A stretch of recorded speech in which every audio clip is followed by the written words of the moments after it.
Lost love. These things happened to me nearly 10 years ago. I lived in a city, but the city was hot in summer. I wanted to see the country. I wanted to walk in the woods and see green trees.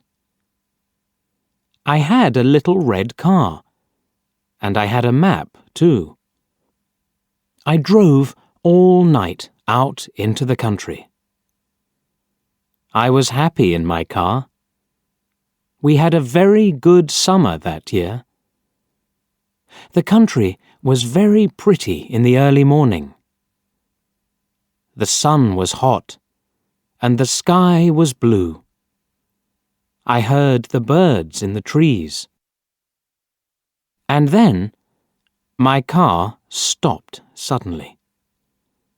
What's wrong? I thought. Oh dear, I haven't got any petrol. Now I'll have to walk.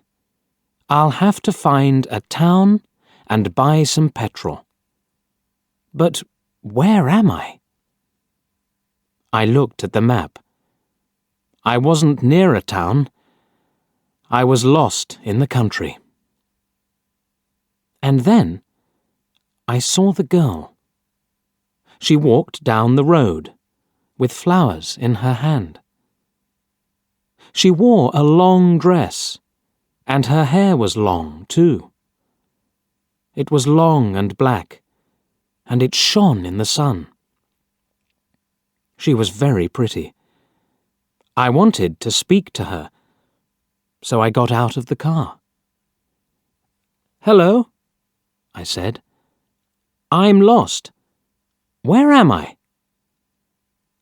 She looked afraid, so I spoke quietly. "I haven't got any petrol," I said. "Where can I find some?"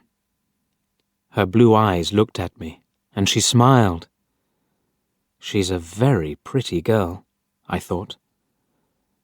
"I do not know," she said. "Come with me to the village. Perhaps we can help you."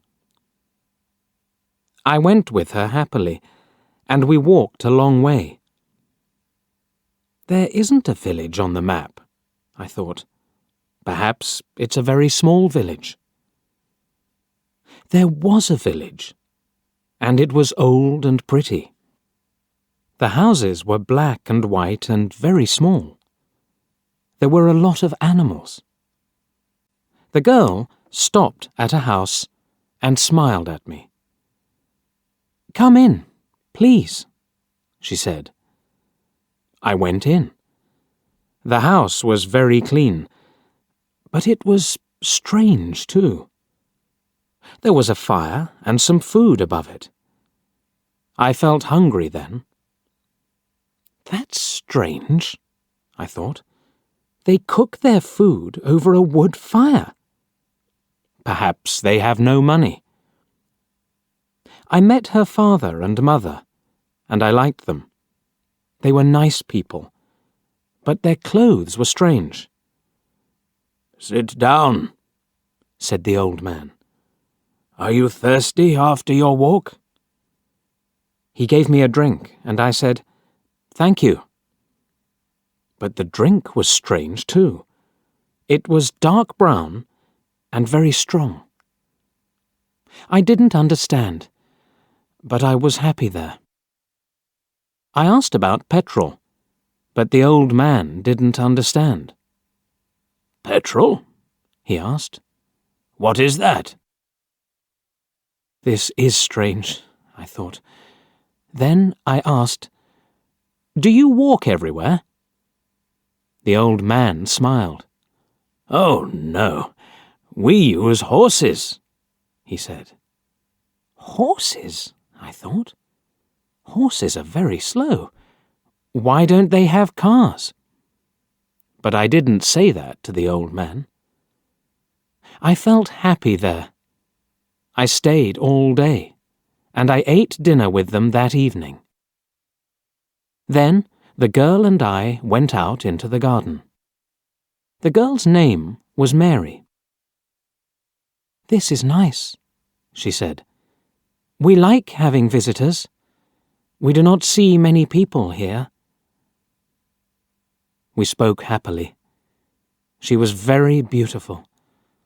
But after a time, she began to talk quietly, and her face was sad. "Why are you sad?" I asked her.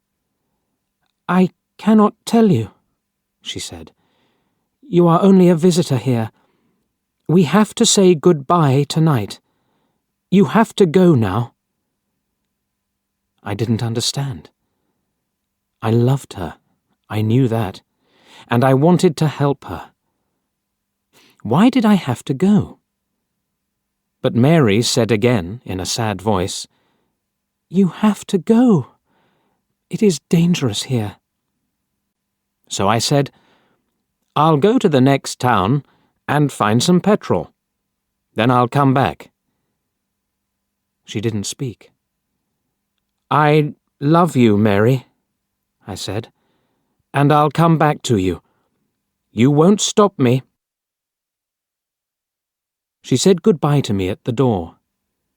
Her face was very sad, and I was sad too. I didn't want to go. It was midnight.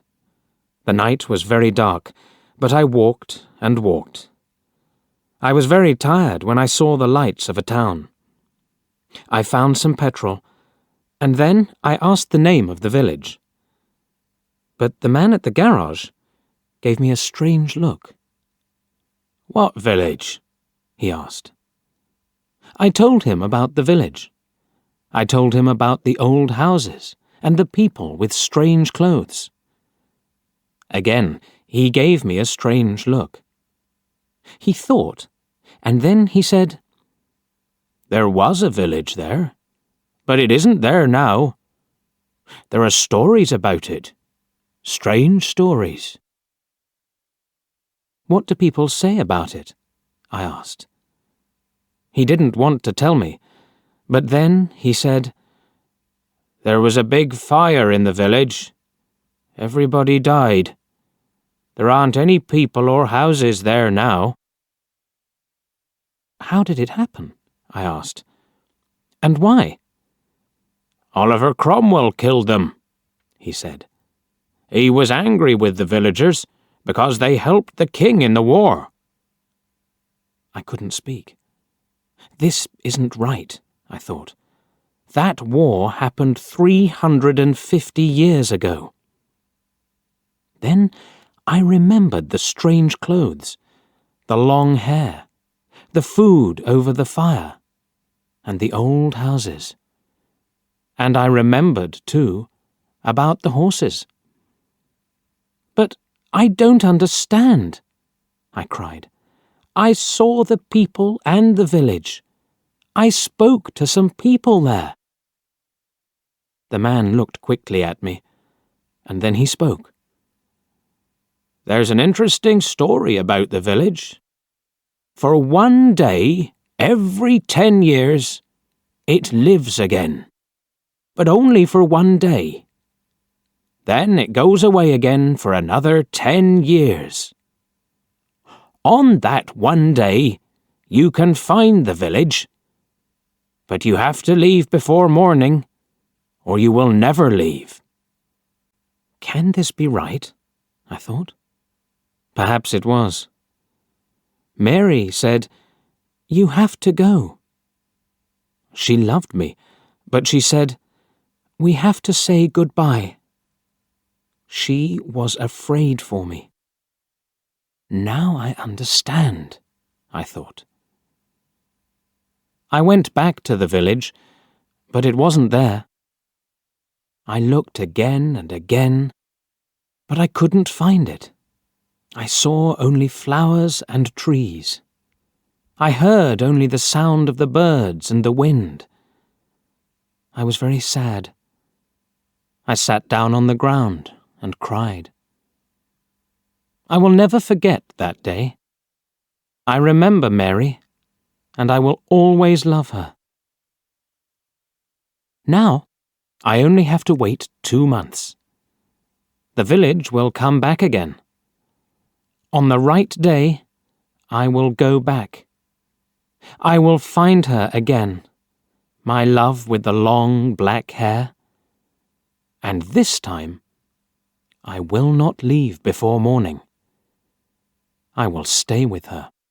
Please like and subscribe to the channel if you want to see the sequel.